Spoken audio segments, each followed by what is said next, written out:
I think also in the note of uncertainty, um, something that I've learned for myself, and I continue to have to practice it, is we're all on journeys and we don't know what the outcomes are going to be.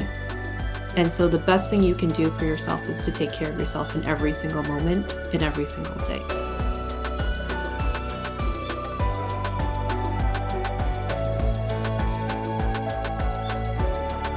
We are live, and I almost didn't want to say that because it seems like every webcast I start with either all right or we are live, but we are live and all right. Happy Friday to everybody, and welcome to this latest episode of Facing Disruption.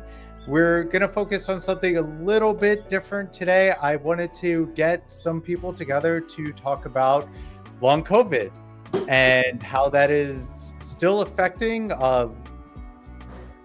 non-zero percentage of people in the population. And what we wanted to do today was talk a little bit about our personal experiences with long COVID and how we are all trying to manage those symptoms, things that we found work, things that we didn't find particularly helpful, and really share personal anecdotes and, ideally enable people to leave here with a different point of view of why they might be having or facing energy challenges. So before we get started, I did want to give a little bit of a disclaimer that none of us on the call are medical professionals. None of the advice coming from this episode constitutes as medical advice. And, to be frank, if you are struggling with energy issues, fatigue, post-exertion, malaise, things like that, by all means, I hope that the content we go over today empowers you to work with your healthcare team and gives you some more insights about the questions you could be asking. So enough of that. I'm going to introduce my friends Melissa and Mark. I'll let you two introduce yourselves, but actually, let's just go from there. Melissa, if you want to kick us off. Yeah, I'm Melissa. I'm based in the Los Angeles area where I work as an executive here for a company in the entertainment and media space. I came through the long COVID journey in 2021, so I've been about 4 years in, still recovering and still learning a lot about just sort of post-viral illnesses. But yeah, super excited to be here today and just engaging with everyone here and talking about long COVID. Awesome. Mark. I'm Mark Schneider. I have a company called Creative Intelligence. But after getting long COVID in February of 2020, I like to do things ahead of the curve. So I figured I'm an early adopter and I adopted long COVID. It's been with me for 5 years and 1 month. And it changed my life completely. I now have a business called When Shit Hits the Man, talking about my adventures and how the things I've learned, what I've overcome, and I look forward to sharing that with you today. Yeah, and you also do that as a resilience coach as well, so helping other people with their energy challenges. And it's profound. It's when I went to a long COVID clinic 2 years ago for 3 months, about 3 or 4 times a week. And they say the number one thing is you have to adapt to a new way of working. For me, being in the flow as a creative guy, I could do it for hours. And now if I do it for an hour, I basically collapse. Mm-hmm. So it's, but you learn the mechanisms to change these things and you learn how to adapt to it. And again, we all look forward to sharing that with you because the world is running really fast. And we all need to conserve energy.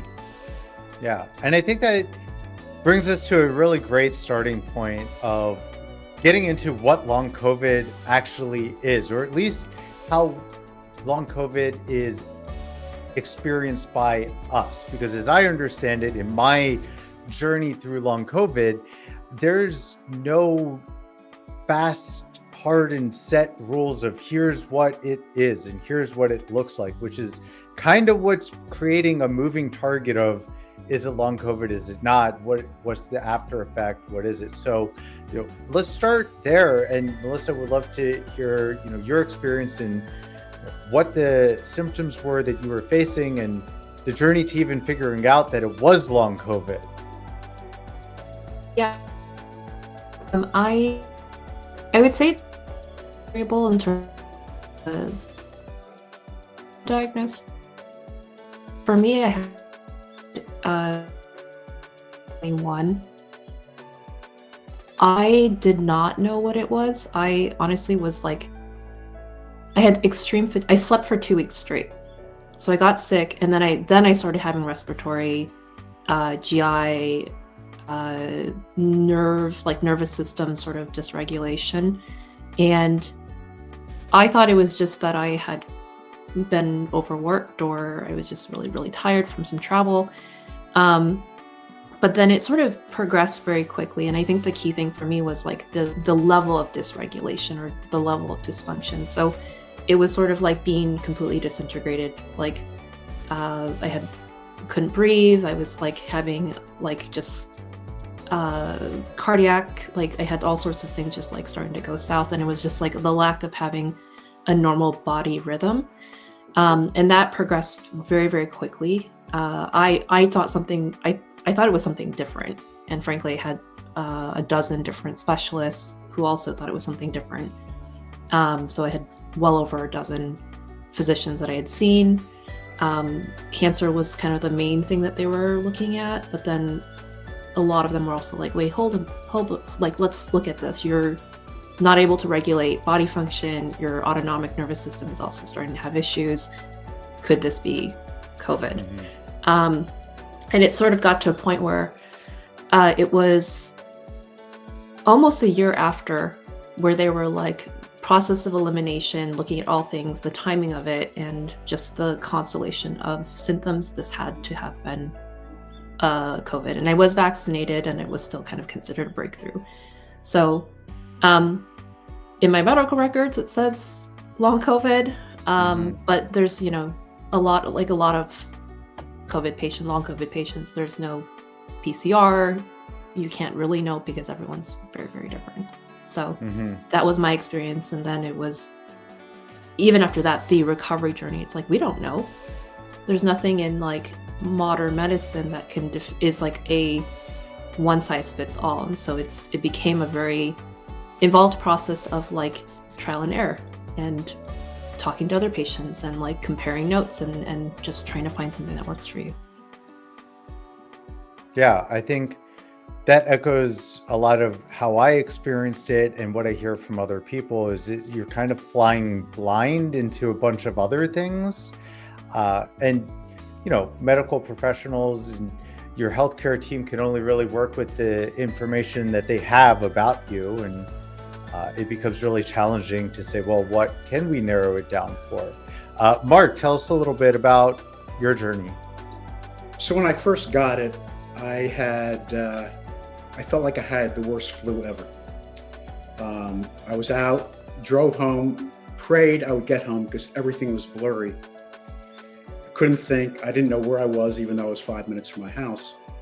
And hopped into bed, fell asleep for 16 hours, got up for about 15 minutes, slept another 16 hours, same thing for 3 or 4 days. Then everything went away and came back a week later. And it's that, to this very day, it's a come and go situation. And even if I sleep late and say sometimes I'll sleep 11 hours, there are times where 11 hours sleep, I still feel tired, and 5 hours of sleep, I'm wide awake. Yeah, that's something I definitely experience frequently. And Melissa, you and I have been talking for years about this stuff, and I'm pretty religious about measuring things like my weight, the calories burned, the calories in, like how much activity that I've done during the day, and trying to find patterns between them. And one of the things I notice is like a lot of times it's not a direct correlation, there's a delay. So, what you said is like, you might get up and feel tired one day and then feel fine for a couple of days and then all of a sudden be exhausted. Or, sometimes I'll be fine for a couple of days and then just exhausted. And, it's like, why? And you have to think back that, 3 days before I worked out a lot and now it caught up to me. So it's just this weird cycle of, I'm exhausted. Why am I exhausted? And I don't know. I would love to hear from your guys' perspective, but there's a lot of self-criticism that comes. I mean, just like the both of you, when I first got COVID, I ended up sleeping all the time. I remember I could be on a 30-minute meeting and I would have to sleep for 4 hours after that. I was just exhausted. I was on a call with a customer giving a presentation. I forgot what the word innovation is. And it was the weird, I knew, I could feel the word. I couldn't remember it. And I'm like, why is this happening? Is it because I blame myself? I'm like, I'm out of practice. I'm, thinking too much. So yeah, tell us about like your process of self-reflection on that. And before you even knew what it was, how were you managing it?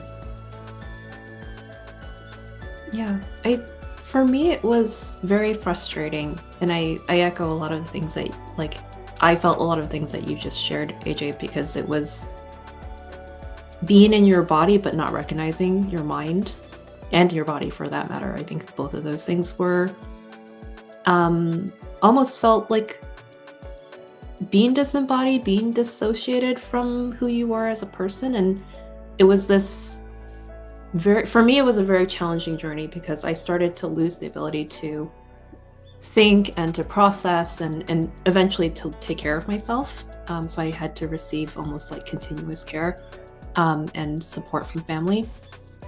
And to go through the journey where you're like, I know you're conscious, you're aware of who you are and who you were. And yet you cannot access that and you don't have any sort of clear pathways to get there. And you just don't know when it's going to end. And I think that was the toughest part of it, was like not knowing, when am I going to get out of this? Will I ever get out of this? And preparing yourself for the potential journey of just never returning to baseline. And I mean, that was a process for me too, is like having to start navigating conversations about disability. And how do you go through that process, and how do you sort of like ensure your long-term access to care, because I did take well over a year off for medical leave because I just couldn't get there. So yeah, it's a challenging journey, and it continues to be a experience where you ask questions about your personhood and just like, who are you, and like how connected are you to like a real sense of yourself, but also reality and other people. And so yeah, it's a very disintegrating, very it's an experience that kind of like undoes everything, and you have to learn how to like pull things back together or create something completely new from the disparate pieces. Yeah. It's definitely changes your life. For me, I'm coming to the realization that might be forever. I'll just sidetrack for a second. Right now, the last 3 weeks, I've hit a really, really hard spell. I was feeling pretty damn good. I went to New York for a long day. And since then, massive brain fog. I can last 2 or 3 hours a day in total work. And I was told I may have this, it may have also been that I've reactivated Lyme's disease. But getting the help with doctors, everyone has a different opinion. It's extremely challenging. Every time I get a new setback, it goes in a swirl. Dr. A, Dr. B, Dr. C, Dr. E, Dr. F. And it's a maybe. So I'm going through that right now. It's why I'm having a hard time concentrating, because the afternoons are usually wicked for me. Mornings, day, as the day progresses, and as the week progresses, I get worse and worse. But one very interesting thing happened, two actually. I was consulting on a piece of business that was related to this. I was doing memoirs, and it was for the health field, using storytelling for a new form of treatment. And I was doing all the strategic work and the marketing work, and I kept fading, and I was getting worse and worse. And I finally said, I'm not going to last. I'm doing as best I can do, but as best I can do is not good enough. And they said, we're 95% there. But thank goodness. A week later, we go into the meeting. They said, what happened? We're 75% there. And I said, you know what? I don't know. I had dozens of docs. Instead of version 1, version 2, version 3, I probably had 10 to 15 docs not versioned, and it was amazing. And so after that, I finally stopped, really took some time off, was feeling great, start to exercise, and then I tore my Achilles. And I said, what bad luck. Oh my gosh. Went to my doctors, and they said, actually, you ignited psoriatic arthritis. And then my eyes went bad. It was, the term is escaping me right now, but it was all related. So now I had long COVID, psoriatic arthritis, and then Lyme's disease. And so it's this cycle of, I feel great. There are times where I feel fantastic, and everyone said, you're back. And a week later, I'm not. So I am winded now because I'm tired, and I apologize. But that's just, actually, I don't apologize. My doctors at long COVID said, be forward. You're not apologizing. You're living with a disease and learning. And now the three of us are trying to help others. And it's not just long COVID. This is related to virtually any autoimmune disease, have various symptoms that come and go, come and go, come and go. Yeah, and I think that, presents an additional challenge because, Melissa, you were saying about how you went to different physicians and tests, and I did the same thing. I think I spent probably 5 to 10K out of pocket costs on EKGs, ECGs, blood tests, neurological exams, this, all sorts of stuff. And like, as if it wasn't bad enough to be feeling awful, there's no concrete measurement that says something is wrong. And I think we see the same thing with people who face depression or ADHD or other mental disorders that don't have a physical manifestation. It's almost like you have to trust that something is happening, even though you can't really pinpoint exactly what's happening. It's like that goes back to the not taking it out on yourself as much, because you're almost taking a leap of faith, believing that you're doing the best that you can. And this is just the most you can put out right now. And, I think back to 5 years ago and the articles coming out, and you saw a lot on subreddits like consulting, where they're like, I used to be a high performer, I can't do anything now. And these aren't just like analysts and consultants, these are leaders in the organization who now have to adjust that their output and energy isn't the same as it used to be. And then probably some of that was mischaracterized as quiet quitting or being lazy. Like, there's just so many layers that can be stacked on this that says, like, it's my fault. Yeah. Right? The silent diseases, I forget that's the term, the silent sufferers. You're always trying, especially whether it's someone new or someone you haven't seen, or at times I don't pick up the phone, and it's like, God damn, I call, and I call and I call. And right now in the evenings, I don't pick up. Except for school time. Yeah. So we talked a little bit about what it is and, the challenge with it. So let's talk about the journey to finding things that worked, right? What's helping us and keeping us going forward? And, how are both of you trying to catch these flare-ups as they're occurring and then managing them? For me, it's been different every year, and it's to Mark's point that like even within the same week or even within the same day, you could have a dramatically different experience.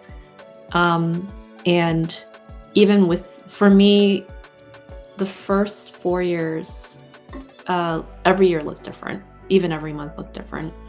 And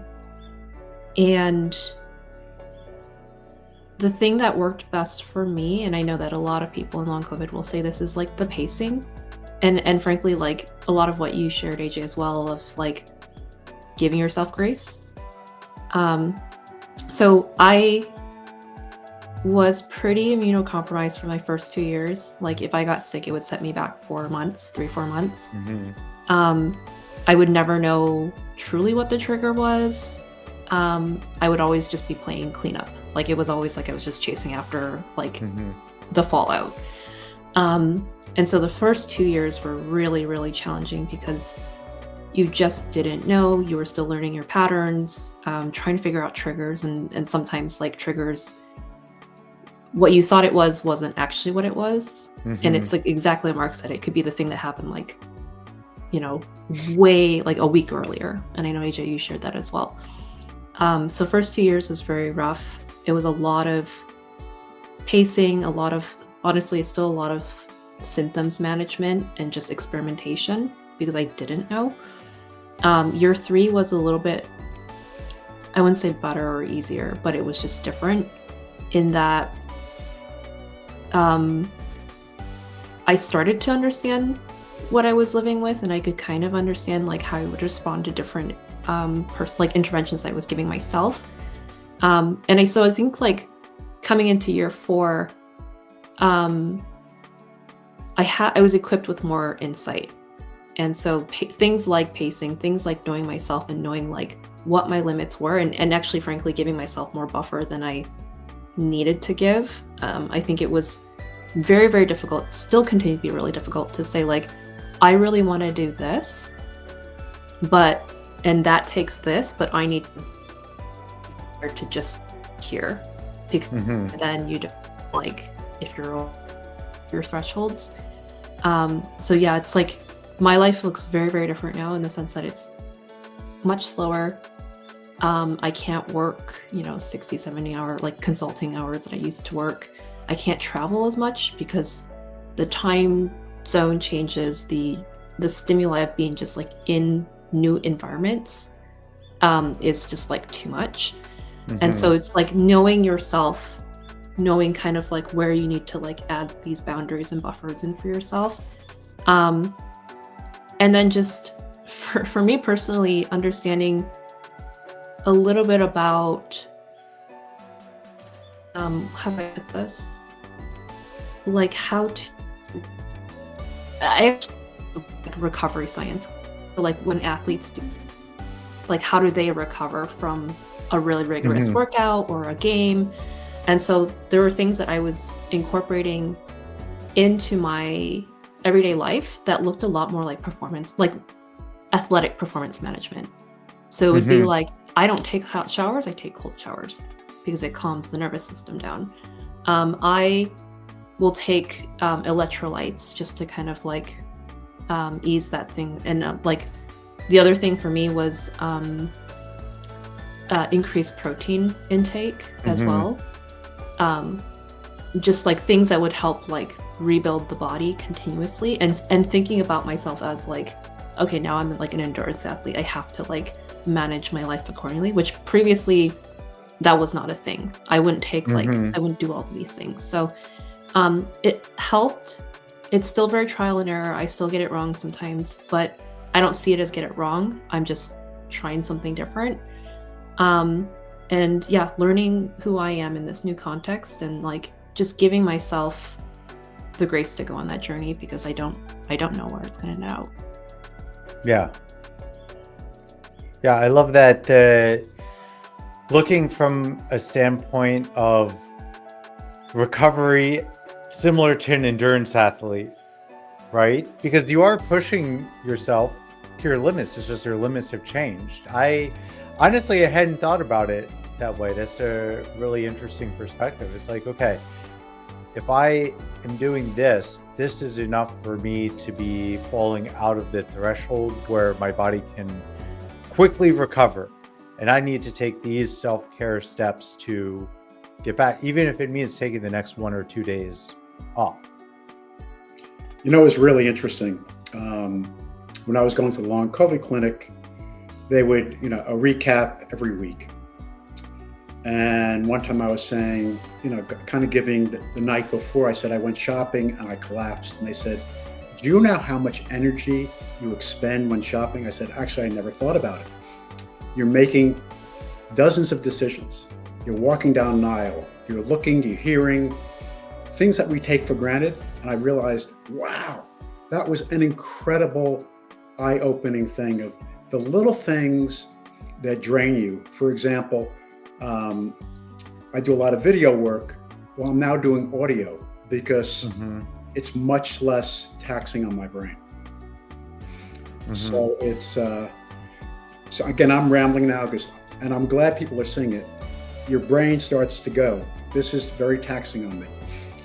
But there's a system that I learned at the long COVID. It's called STAR.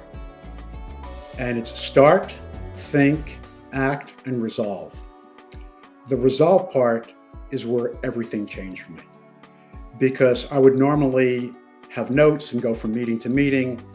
Well, guess what? I couldn't remember what I wrote because a lot of it is shorthand. So they said, when you start something, look where you are. Because I lose things. So you have to look where you are, you have to think what you're doing and really think. And you have to act accordingly and knowing how much time you have, where you are. So I repeat that over and over. Even though it sounds trite, it's become part of my daily ritual. Yeah, I like that framework. I really like the resolve, especially now because I still face that. And, I used to joke, if it doesn't get on my to-do list, it doesn't get done. Now I say, if it gets on my to-do list, it still doesn't get done. There's just too many things. So yeah, taking time to space things out and resolve it before you see growing backlog, that I could definitely see how that would help alleviate even some of the stress that, oh, I have to catch up on all these things. And now you've waited until you don't have any energy. So it's like adding that buffer. And I can't do 6 meetings in a day. I'll do 4 meetings in a day that actually get the resolution in between them, which takes us in an interesting direction. So we're talking about our personal experiences, but obviously, lots of people are experiencing this in their personal and professional settings. So, have you seen or have you experienced dealing with other teammates who are struggling with this? When we think about business leaders and they're driving an organization forward, they now have to figure out how to manage people who need different management styles at this point. Or not. Yeah. Because the capacity to do things. I've had jobs where I had 60 people reporting to me. Now I have teams helping me. Even that, I used to love it. It's so draining that I try to limit it. Do you feel the same when you're managing people? You have what was once bringing enjoyment and often brings exhaustion? I definitely, for myself, I see that it's draining energy. I don't have a fully articulated opinion. on that, because on one hand, as I'm looking to scale up, I know I need to bring other people on. And then whenever you bring people on, I was telling somebody earlier today, the joke is one person can do the work in 6 months. One person with 2 interns can do the work in 12 months, right? Like you have to understand that bringing people along for the ride doesn't always equal efficiency. So, how much of it is the amount of time you're taking to bring somebody on? How much is it that now takes more energy from you? I mean, it's gonna. So you have to start thinking of new team structures and org structures, and how you're dividing up work. I mean, I'd be really interested for any of the viewers who are watching now, if you comment, we'll see your comments. We could read them out live or answer any questions. But I'd be really interested for those who are running like engineering or Scrum teams, like if you have seen quantitative evidence that shows like, hey, this person used to be able to do this amount of work and now they're doing this amount of work, and how you've managed that. If nobody here has been doing it, maybe that's something we could do a survey on and really just collect some data to help show that, there is a difference in performance and team capabilities. I also think Go sorry. on. Sorry. Yeah. Trust is a big factor there. So there are people that we work with that ignite us, and there are people that drain us. And those that drain me, I've really cut back. I've actually cut back 2 partnerships on projects because the meetings were so hard that I just couldn't do it anymore. Mm-hmm. You really watch who you're working with. And then when you find good people, let them run more. I do more creative direction than I ever did, more strategic direction. Mm-hmm. Execution's hard, and I don't enjoy it the way I did. Mm-hmm. Yeah. Melissa, any thoughts on your side?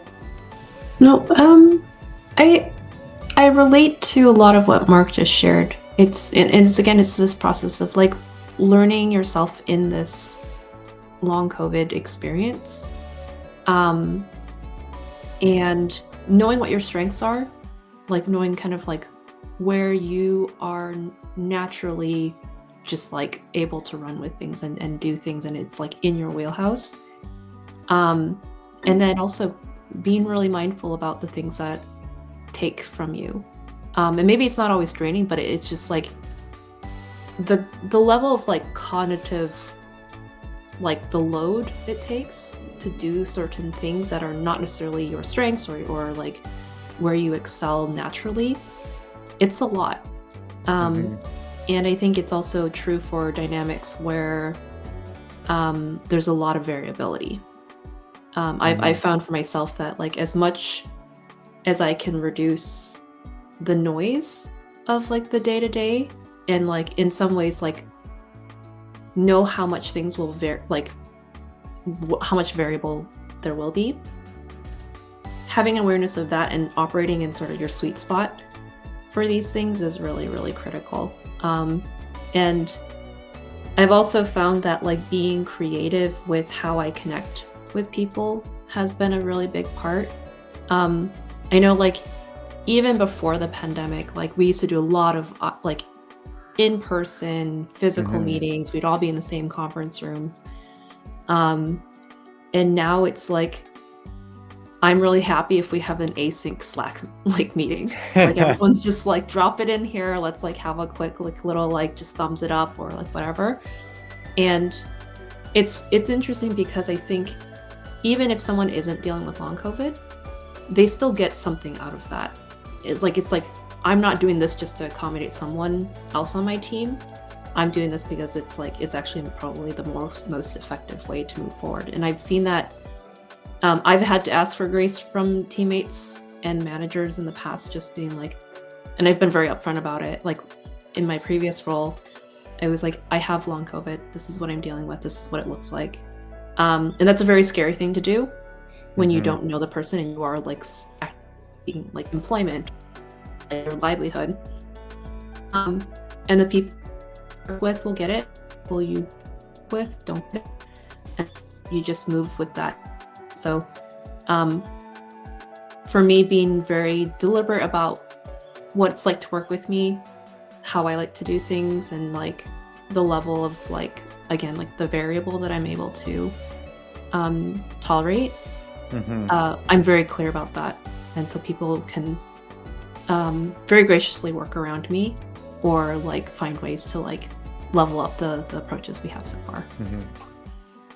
So now more than ever, we need to get better at setting expectations, which we're with the trend of do more with less. There's a lot of contention between those two approaches, right?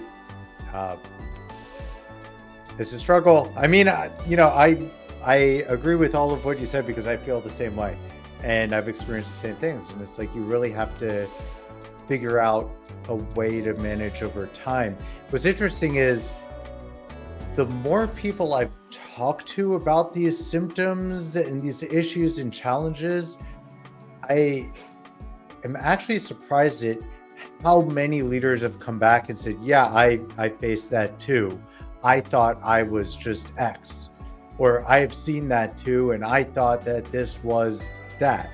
It's like, it still seems, and that's part of the reason why 5 years later I wanted to have this talk, is it still seems that there is a lack of recognition that long COVID is a thing and around us and affecting us. And we've classified it in ways that cause us to blame ourselves. Right? So hopefully this will help a little bit.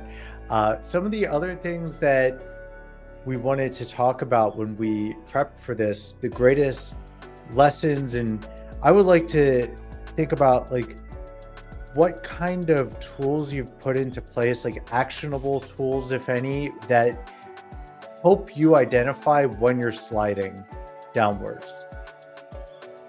So if you had any of that, like what's working in your day-to-day life to remind you to check in with yourself? You know, I think having a disease like this or other things, your mind, body, soul connection gets very tight. They have to work as one. And so the little signals that you get, like I know probably 10 minutes in advance that I start losing it, I actually get aches and pains like the flu. My cognitive skills, I know I have a timer, and certain times I will have to say, it's time for me to leave. I push myself, but when you push yourself, even an extra 10 minutes, the pushback is like a LeBron James pick. It pushes back harder than you can push. I like that, Melissa. I want to hear from you too, but the pushing yourself, I'm going to come back to that in a second.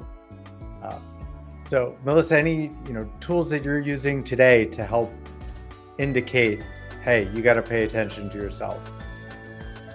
Yeah, I agree with Mark. I think when you go through a journey like this and you've had the time to calibrate kind of like what your experience is like and like how these things fit together, I've become a lot more attuned to my physical body as well as just sort of emotionally and mentally. And so I can kind of start to see the edges of like when something's starting to unravel for me a little bit, or I'm just feeling it.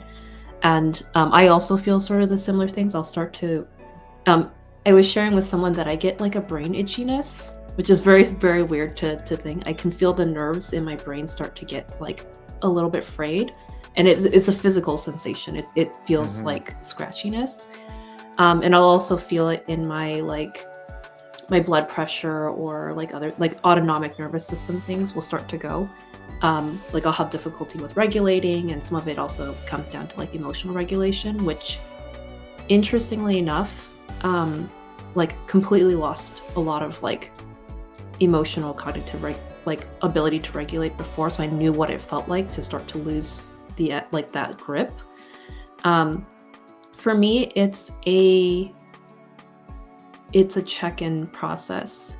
So I've set time in my day, in my like digital calendar, just to do a check-in, like on a scale of 1 to 5, how am I doing physically, mentally, energetically, and has that deviated significantly from like the last check-in? If I'm seeing that I started the day at 5 and now I'm at like 0 across the boards, okay, like let's ease off or like take a step back. And it usually happens before that, but when I first had to put the training wheels on to like build that practice for myself, I actually couldn't. It was like kind of like to Mark's like star thing. I couldn't resolve. I got the star and then the R never showed up, and I was just like lacking the ability to like trace it in time. So I had to use my Google Calendar in that way, which feels funny to say now, but once I got in a place where I was just naturally checking in now it's like maybe every 3 hours, 4 hours. I didn't need it anymore and I could just pull it from my calendar. But it was like I had to retrain that practice in and have an awareness of it, and then actually have a commitment to actually resolve it in the end.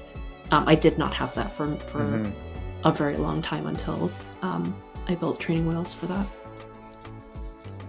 Yeah, I feel like these are some of the systems I'm still putting into place. I remember you told me about an app that you're using for journaling, right? I don't know if you're still using it, but it would weigh in and say, oh, you're saying this. And, over the past couple of weeks, I've noticed a trend of X, Y, and Z.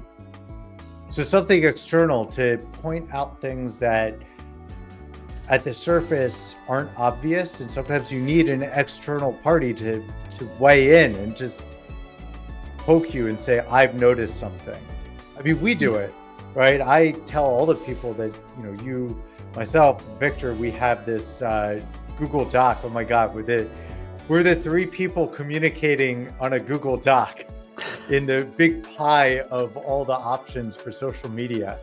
But like, we'll check in with each other, right? I think that's been really helpful. So having a social support network who understands your baseline and then can come back and ask why. And going back to the from a professional setting as a manager, I could see that as being really helpful as well. Like if you notice trends within your team members, instead of right away going into, hey, we need to improve your performance, actually take the time to understand like what is happening, and do you notice that there's a trend appearing here?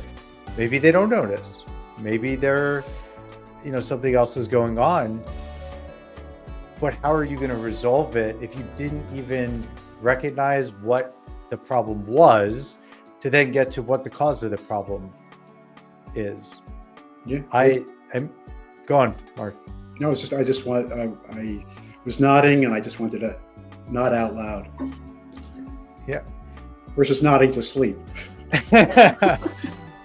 Yeah. So now 5 years in, we've got some tools that we've learned.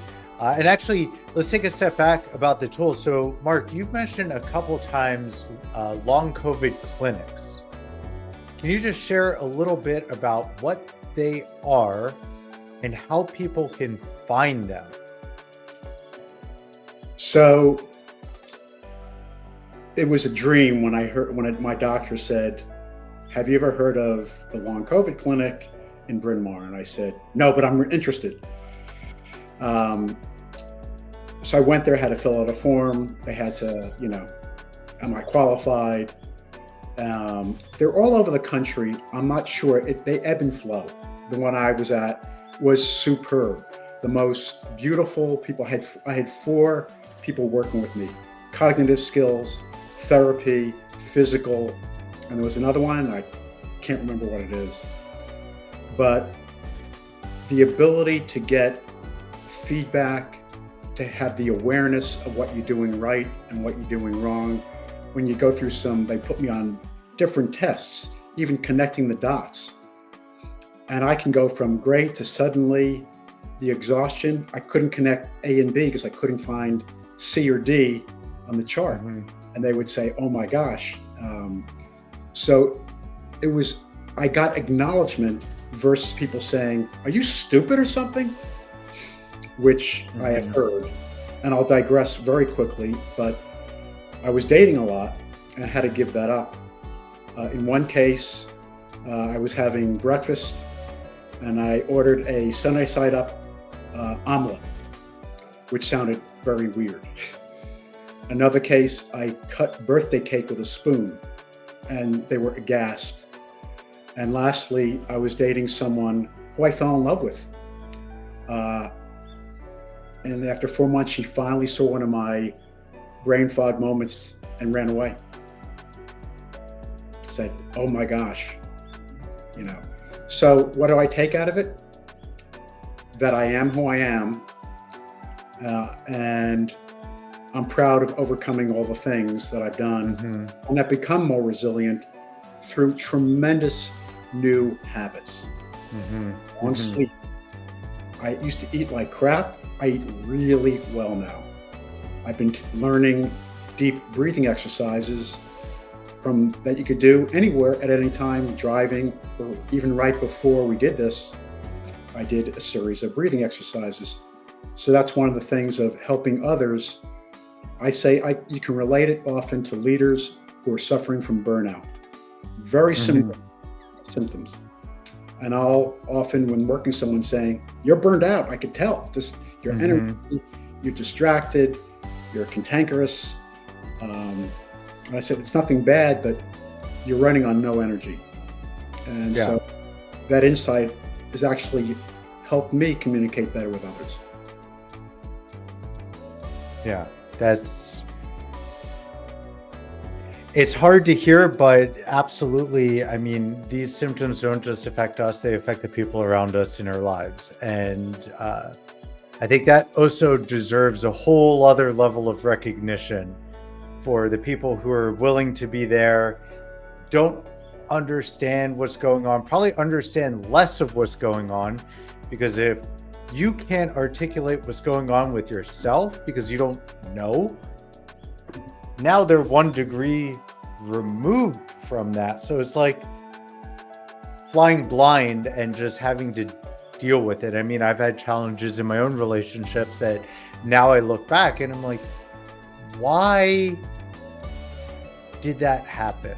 Let's reflect and unpack. And there's always seemed to be this missing variable that now, as I look back, it's like, oh, well, it could have been this piece that is poorly understood.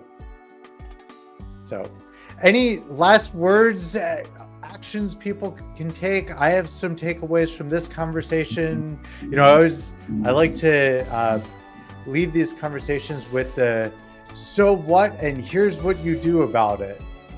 So let's give people some positive outlooks and something to inspire them to keep going through the journey.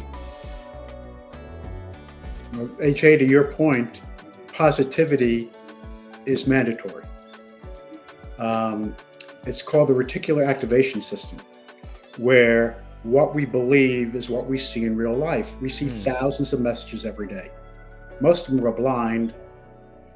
But for example, when you get a cold, you're going to notice a billboard with cold medicine. You would never even see it. So the reticular activation system for positivity is all about, if you're in a positive mindset, you will see positive things in people. You will see positive things in the negative. When you're looking at negatively, you can kill every idea because it's not going to meet yourself. So that staying positive is becoming a much, much, much bigger scientific component of healing. That makes a lot of sense. Melissa?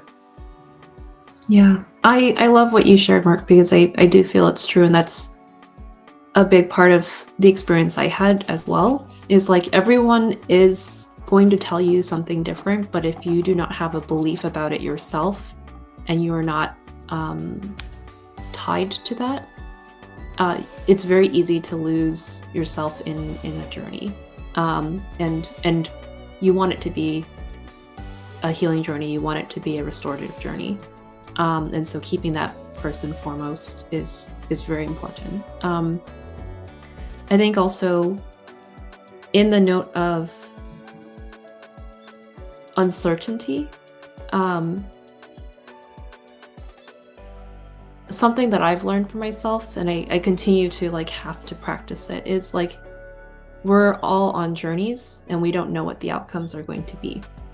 And so the best thing you can do for yourself is to take care of yourself in every single moment, in every single day. And the rest will take care of itself. There will always be cumulative wins. There will be small things that you do that will stack up in the end.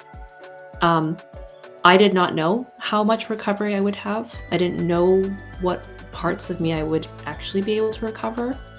And so there was a level of, probably rightly so, but like anxiety.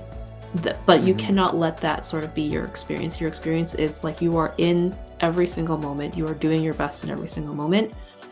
And that's really the best thing you can do for yourself is to, you know, not necessarily have something in the broad grand future, but like today I did this hour I did this, and it doesn't necessarily mean that you did a thing. You were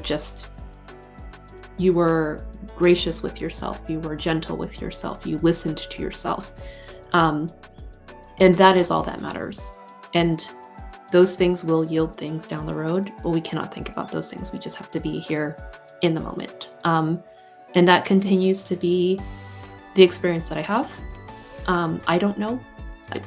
I used to work in, I know AJ, you've had this as well, but futurists.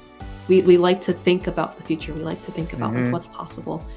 And it's very scary to not have that anymore. But to know that you're doing everything in the moment right now to secure a future and to create a future, great. That's all you can do.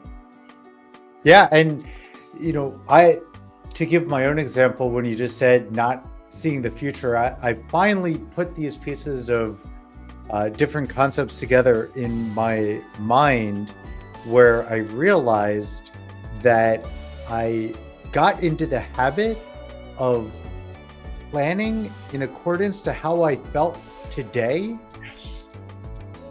for tomorrow. So like, if I feel really tired today, then I won't plan for next weekend. Okay, today is Friday. It's a bad example. If it was Monday and I was really tired, I won't make plans for the weekend because I stretch out that feeling and assume I'm going to feel that way. And I also find myself a lot of times afraid that I'm going to get tired. Right? Like today I'm really energetic. Does that mean tomorrow I'm going to crash? And to sum it up, we heard really great things. And one of the recurring themes of this conversation, being kind to yourself, checking in with yourself, recalibrating. Melissa, I love how you put that, recalibrating with what your normal is so that you can better understand when you're exceeding it, when you're beneath it, and figuring out ways to manage that. And then I think, Bart, to what you were saying, figuring out how to connect the dots in different ways, like creative ways, right? That, hey, maybe this is an indicator of that, and this could lead to here, so I need to change and take action. I love what you said about thinking positive.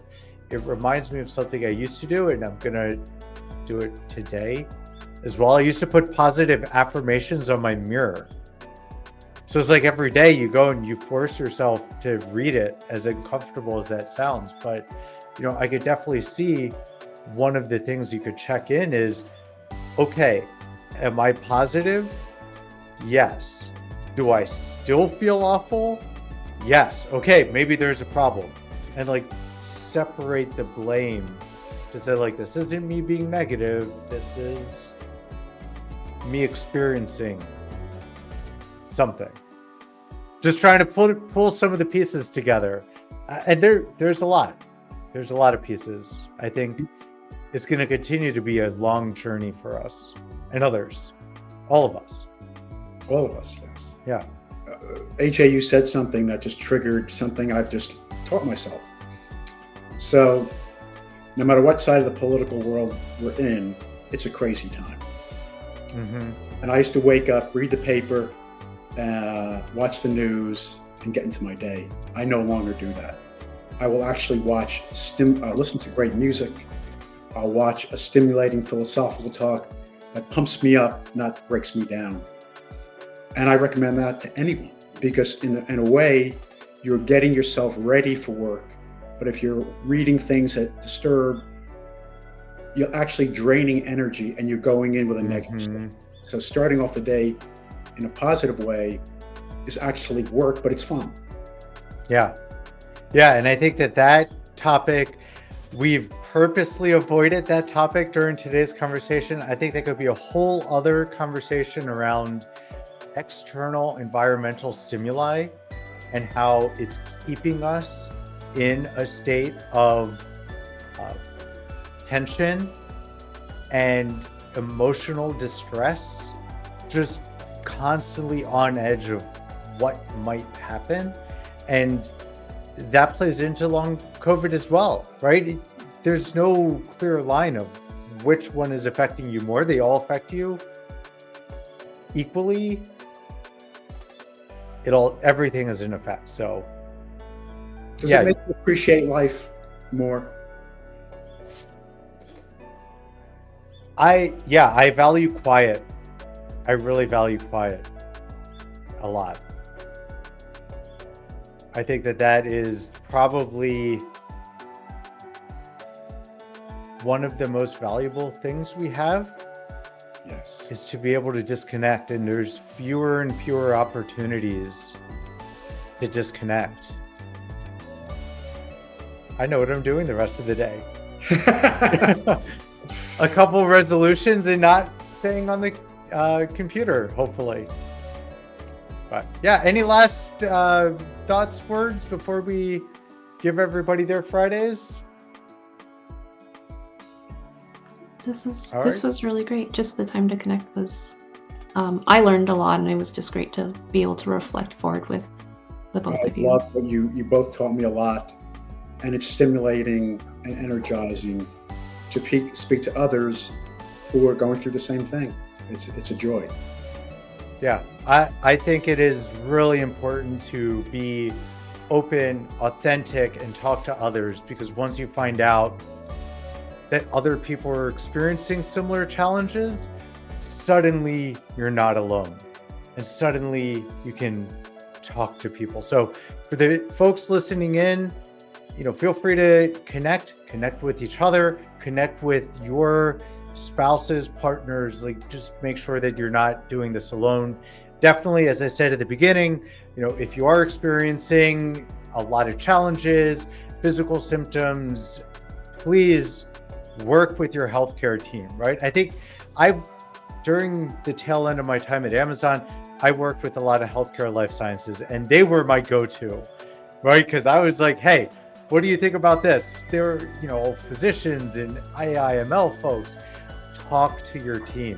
If you can't talk to your team, figure out a way to get in a long COVID clinic. Just something, get support is basically what I'm saying in a very long-winded way. So thank you so much. Thank you everybody for tuning in, watching this in the future, and we'll see you for the next episode. Thank you both. Happy weekend.